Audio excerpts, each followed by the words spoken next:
When my daughter was 14, wife and I decided we would buy a car for her to use on her 16th if she proved herself to be responsible, got good grades, etc.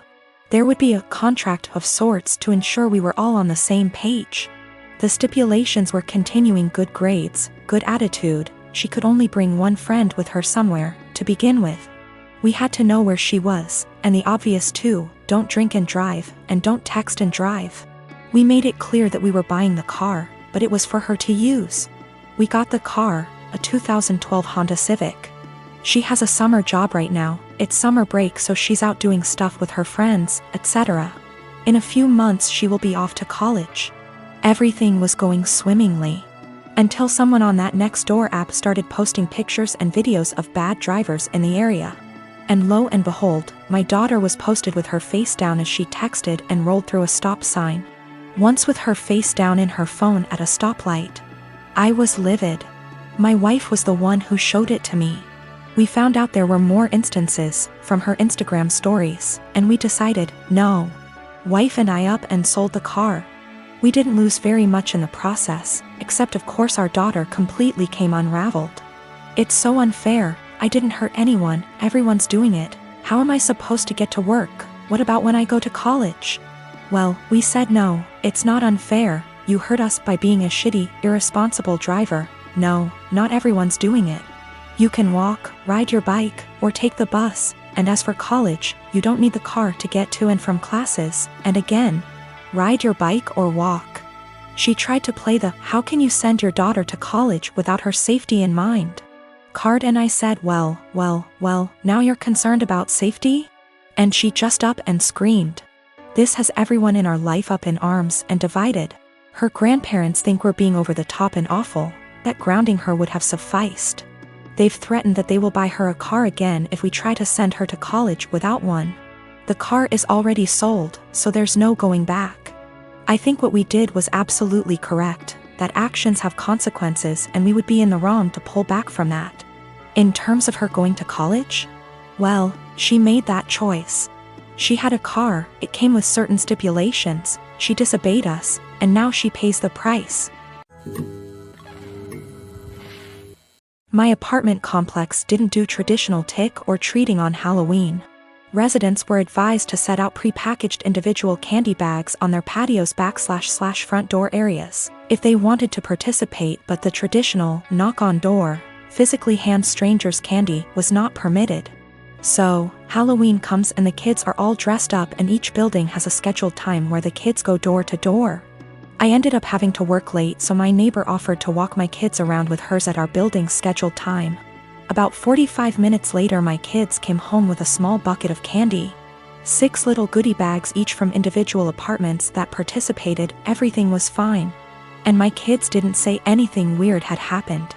They were just excited to eat candy once they got home. The next day I took my kids to the park directly across from our apartment complex. My neighbor was there with her kids as well. The kids were playing and she took out one of those individual goodie bags with candy in it from her purse and started to loudly rummage in it. She ate several pieces of candy and my daughter eventually noticed. Ran up and asked if she could have a piece and my neighbor responded, "Nope, this is my tax candy. Remember that this was my reward for taking you trick or treating last night." I was a little weirded out by that statement and asked what she meant.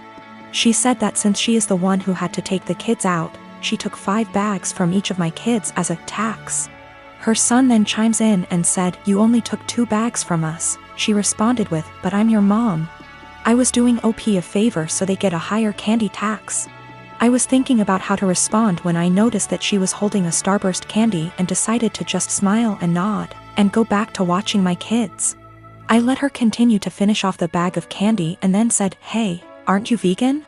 You know a lot of those candies are made with animal products, right?"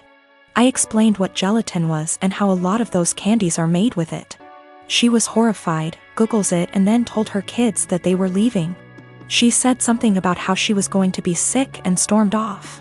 Now she's giving me dirty looks every time we see her and won't let her kids play if she shows up at the park and we are there. My husband thinks I'm an asshole cause I should have either not said anything about the gelatin or said something right away when I noticed.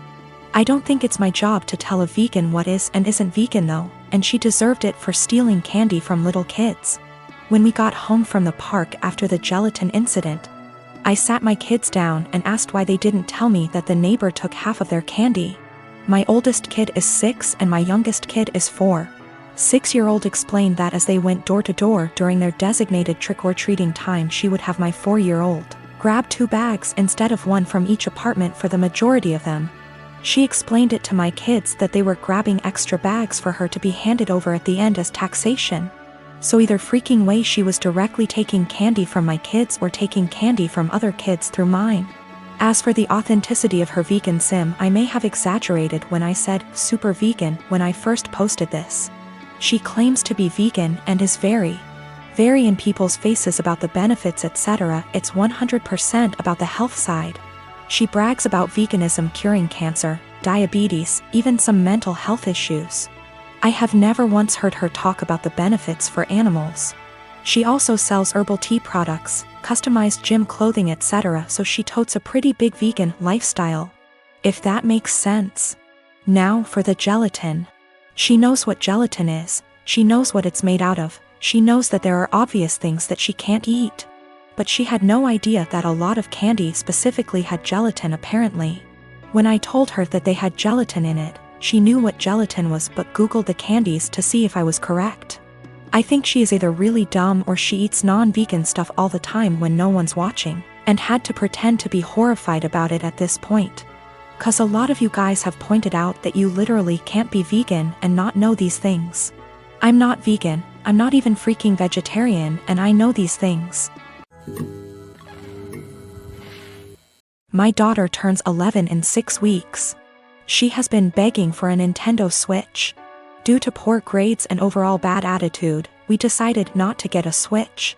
Money isn't the issue, it's her behavior. She acts very entitled and she's lying left and right. I just don't feel now is the right time for a Switch. The theft, on Easter, we, my husband, our kids, and myself, are at my husband's aunt and uncle's house. Aunt and uncle have 2 adult children, one of whom is mentally delayed, we'll call her cousin. She functions about a 10 years old level but is in her 40s. She lives in an assisted living apartment and has a job where she gets paid $5 a week. So she doesn't get many upscale things unless they are a gift. Well, cousin had an old Game Boy that she saved up to buy and was playing while we were there. She eventually set it down and moved on to playing a board game with us while the kids ran around playing. My kid decided to be an epic turd and took the Game Boy.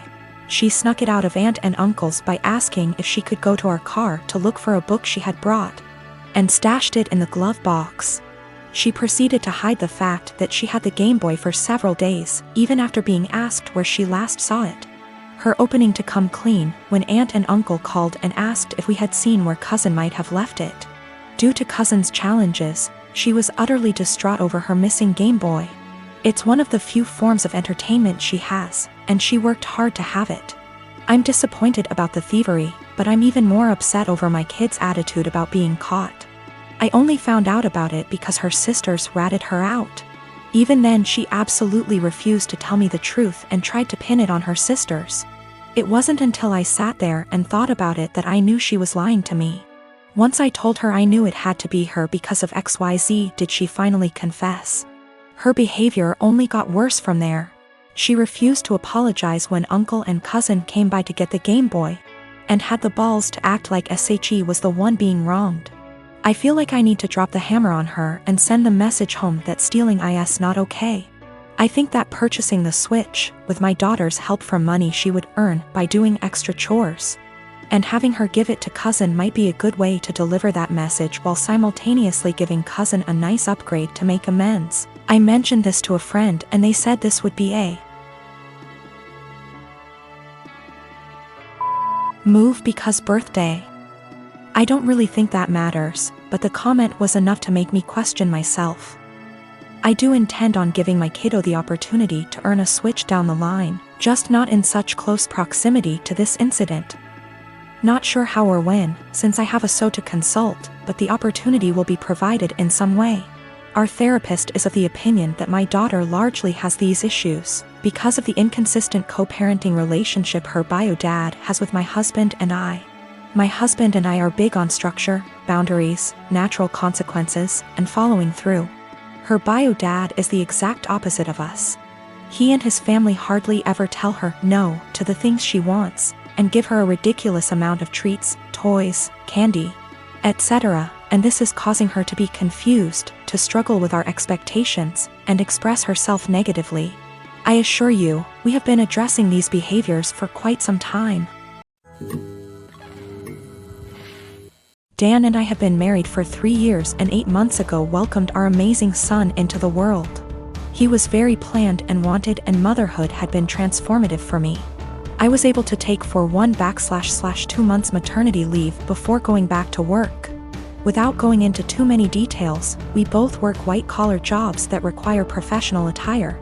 A normal workday look for me is a skirt or pair of slacks, a silk blouse, pumps or boots depending on the weather, but always with a heel because I'm 5'0", maybe a blazer if I have a big meeting. Dan wears a suit almost every day. I also style my hair and do some makeup for work every day. This is what I wore before our son was born and what I continue to wear. Dan and I are pretty even in sharing parenting duties. I tend to take mornings because I'm more of a morning person than Dan. A normal morning for me starts early, short workout, shower, get baby up, get baby ready and baby off to Dan because the daycare is on Dan's way to work. I'm normally dressed at the tail end of this process, but I keep my robe on over my clothes in case my son wants to give my outfit something to remember him by on our way out the door. For the last month or so, Dan has been more irritable than normal in the morning. There have been side comments if he gets up and I'm drying my hair or getting dressed. Basically, if I'm not 100% focused on my son in the AM. Our son is happy playing and supervised, so I just chalked it up to morning moodiness, but it's been getting worse. Last night, I brought it up in what I thought was a neutral, non-confrontational way. Basically, his answer was this: his mom was 100% a mom after her kids were born. She gained a fair amount of weight after she had kids and never tried to lose it. She wore sweatpants every day and works a job where she wears a uniform, so if she wasn't in her work uniform she was in sweats and a t-shirt. She never did her hair or makeup. Her entire identity was being a mom, and she's shared with me how hard it was to watch her kids start their own lives. Dan thinks I don't care about our son as much as he does since I worked on losing the baby weight and still put effort into my appearance. I feel like keeping this part of my identity actually helps me be a better mother. I love my son, but I'm still me and I still have the things I like to do. Dressing well my identity actually helps me be a better mother. I love my son, but I'm still me and I still have the things I like to do. Dressing well, blowing out my hair and doing my makeup are therapeutic to me. Now that being said, my son is my life, and if I knew that not doing those things but guarantee him a happy, healthy life, I would stop immediately. I told Dan that my son and I have our morning routine and he gets lots of time and attention before I go to the office. Dan said he wasn't looking to fight, but he just wanted me to think about my priorities and my time management.